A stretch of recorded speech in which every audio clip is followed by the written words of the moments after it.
Ndabasuje nk'ibisanzwe ni muri H&M Fast Food, dukorera i Nyamirambo mu Miduha, delivery, catering na fast food.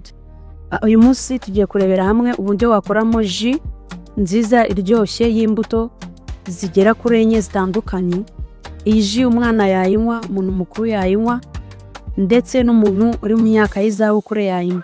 Ariko iryoha cyane ikaga umuntu neza bitewe n'uburyo yateguwemo. Niyo mpamvu rero ngira ngo ukurikire iyi video urebe uburyo twayiteguye.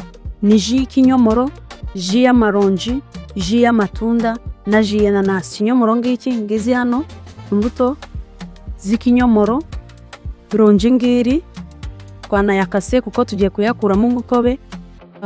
Utunda naryo ngiri ngayahari, inanasi nayo mwayibonye ni iyi ngiyi twayiteguye irahase imeze neza.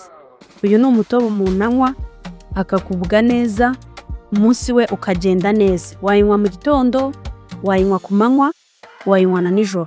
Igihe cyose iyi ji wayinywa ntago yakugwa nabi. Rero kurikira iyi video urebe uburyo iyi ji nawe wayitegura iwawe.